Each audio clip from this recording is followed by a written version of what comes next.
जय हिंद। आज हम लोग बात करने वाले हैं magnetic element of the earth. ये काफ़ी इंपॉर्टेंट टॉपिक है, तो आप हेडिंग बनाएंगे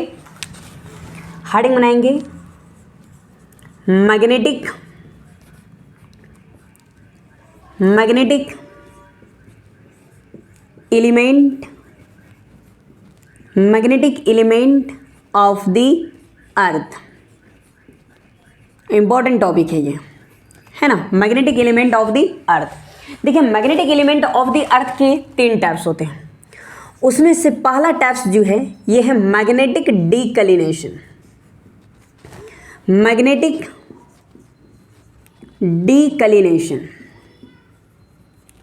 डीकलिनेशन है ना। अब समझते जाइए, हम आपको डिफाइन करते चलते हैं ना। देख लीजिए, ए हो गया आपका अर्थ, और अर्थ के इस एक्सिस को हम लोग जियोग्राफिकल एक्सिस कहते हैं, है ना, जियोग्राफिकल एक्सिस। और ये वाले एक्सिस को हम लोग मैग्नेटिक एक्सिस कहते हैं, ठीक है। ये वाले एक्सिस को जियोग्राफिकल एक्सिस और ये वाले एक्सिस को मैग्नेटिक एक्सिस। ये जियोग्राफिकल का नॉर्थ पोल, ये जियोग्राफिकल का साउथ पोल, ये मैग्नेट का नॉर्थ पोल और ये मैग्नेट का साउथ पोल। देखिए, अभी हमें जो जानना है वो मैग्नेटिक डीकलिनेशन है। और मैग्नेटिक डीकलिनेशन क्या कहता है कि the angle between geographical axis and magnetic axis, the angle between geographical axis and magnetic axis is called magnetic declination. यानी ये वाले एंगल को मैग्नेटिक डीकलिनेशन के नाम से जाना जाता है, ठीक है। मैग्नेटिक डीकलिनेशन किसके बीच बन रहा है? जियोग्राफिकल एक्सिस और मैग्नेटिक एक्सिस। जियोग्राफिकल एक्सिस और मैग्नेटिक एक्सिस के बीच बनने वाली ये एंगल को हम लोग किस नाम से जानते हैं? Magnetic declination. और ये जो एंगल जो होता है वो 11.3 डिग्री का होता है। कितने डिग्री का? 11.3 डिग्री का। और इस एंगल को हम लोग थीटा से रिप्रेजेंट करते हैं। किससे रिप्रेजेंट करते हैं? थीटा से। एक बार बताइएगा, मैग्नेटिक डीकलिनेशन किसके बीच बनता है? जियोग्राफिकल एक्सिस और मैग्नेटिक एक्सिस। जियोग्राफिकल एक्सिस और मैग्नेटिक एक्सिस के बीच बनने वाली एंगल को हम लोग किस नाम से जानते हैं? Magnetic declination. तो इसे लिखेंगे, इसे डिफाइन करेंगे कि the angle between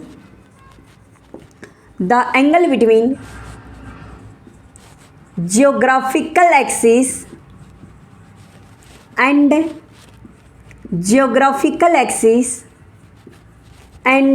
magnetic axis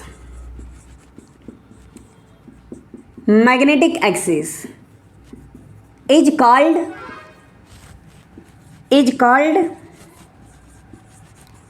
magnetic declination. और इसको डिनोट करते हैं, it is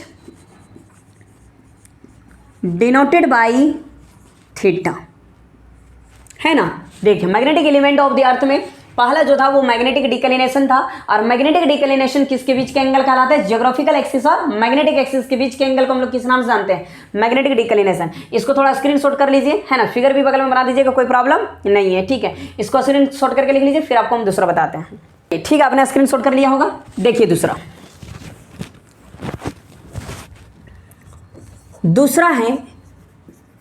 magnetic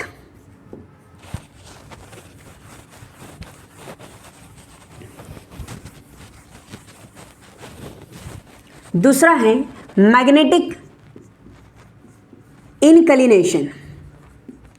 magnetic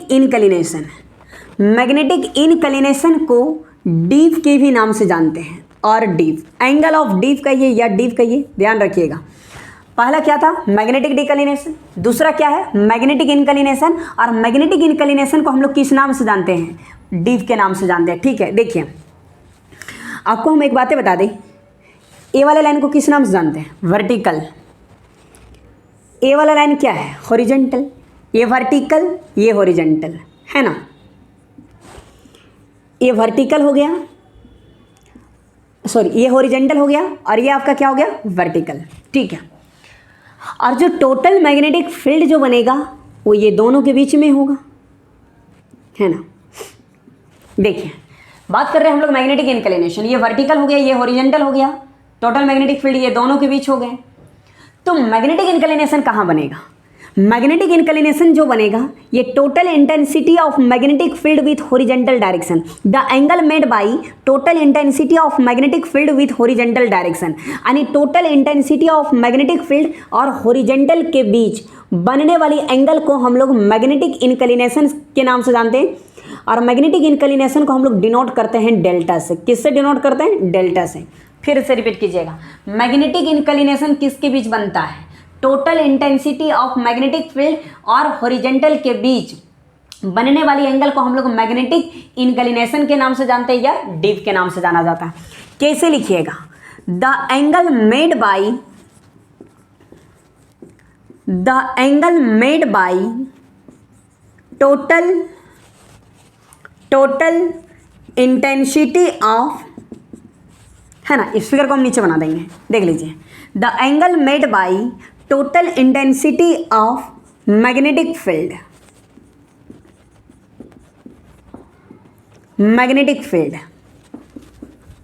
of the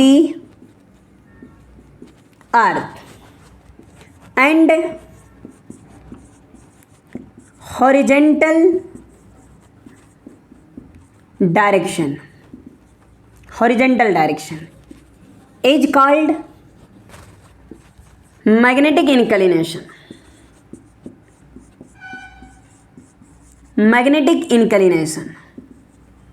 denote करते हैं इसको, it is denoted by delta. किससे डिनोट करते हैं? डेल्टा से डिनोट करते हैं ना। देखिए क्या कहा मैंने, ए वाला क्या था मेरा? हॉरिजॉन्टल, ए क्या था मेरा? वर्टिकल, और दोनों के बीच नेट मैग्नेटिक फील्ड मेरा ये था। और total intensity of magnetic field with horizontal direction, यानी हॉरिजॉन्टल डायरेक्शन और total intensity of magnetic field के बीच बनने वाली ये एंगल को हम लोग किस नाम से जानते हैं? मैग्नेटिक इंक्लिनेशन के नाम से जानते हैं। बहुत ही इजी लैंग्वेज लिखा है, देखिए। The angle made by total intensity of magnetic field of the earth and horizontal direction is called magnetic inclination. किससे डिनोट करता है? डेल्टा से। इसको भी स्क्रीनशॉट कर लीजिए, फिर हम आपको तीसरा पॉइंट बताते हैं। देखिए तीसरा का हेडिंग देंगे,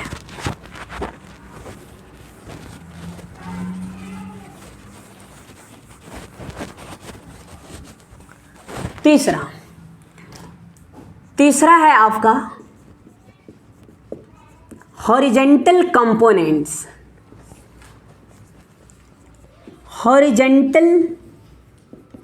कंपोनेंट्स ऑफ द अर्थ, है ना। देखिए पहला बता दिए, पहला था मैग्नेटिक इंक्लिनेशन, दूसरा था मैग्नेटिक इंक्लिनेशन, और तीसरा आपका हॉरिजॉन्टल कंपोनेंट्स ऑफ द अर्थ। इसका थोड़ा सा डेफिनेशन लिख लीजिए, फिर हम आपको समझाते हैं। लिख लीजिए, उसके बाद एक छोटा सा इसी का हम आपको छोटा सा एक डेरिवेशन बताएंगे। देखिए the components of total intensity of magnetic field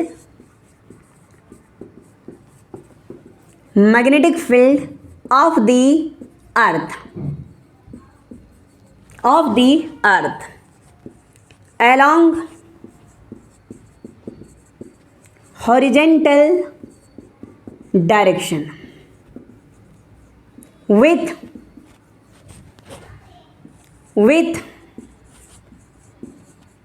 magnetic meridian, है ना। कोई दिक्कत? इसको भी लिख लीजिए, थोड़ा लिख लीजिए, स्क्रीनशॉट कर लीजिए, फिर आगे हम आपको बताते हैं, है ना। जो डेरिवेशन छोटा बताएंगे वो इसी के नीचे लिखना है आपको, इसी के नीचे आपको बनाना है, ठीक है। तो इसको पहले आप स्क्रीनशॉट ले लीजिए। चलिए हो गया।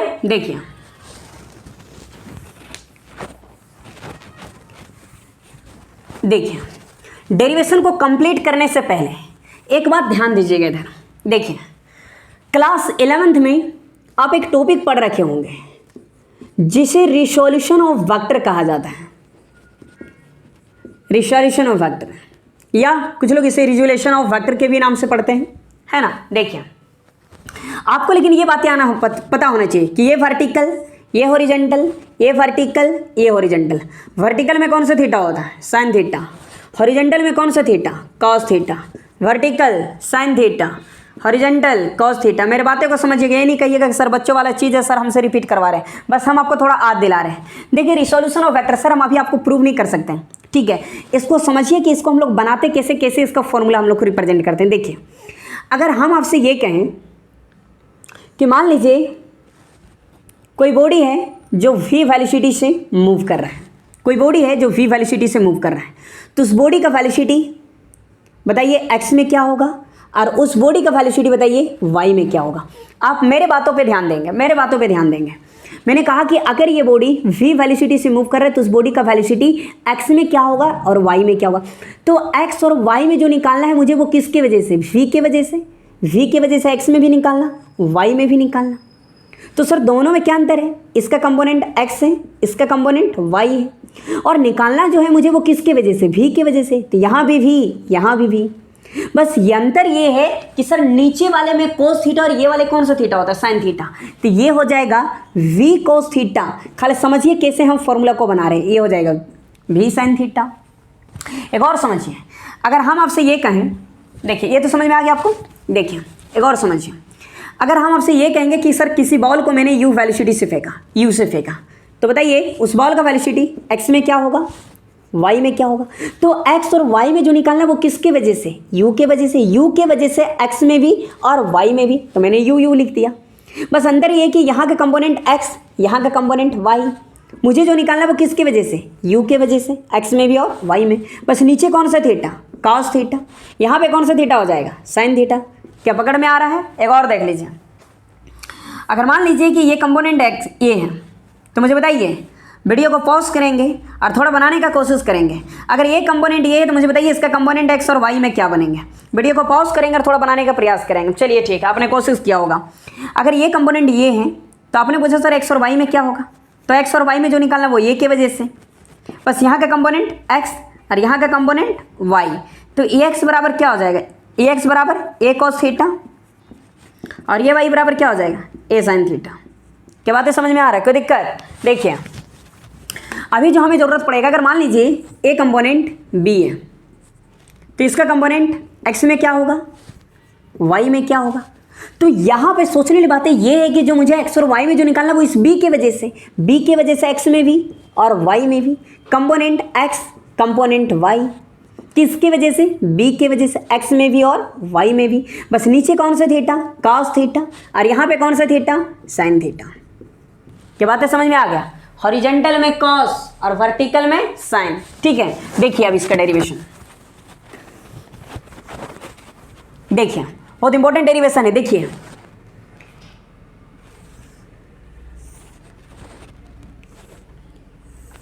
ये हो गया आपका, मान लीजिए मैग्नेटिक एक्सिस है।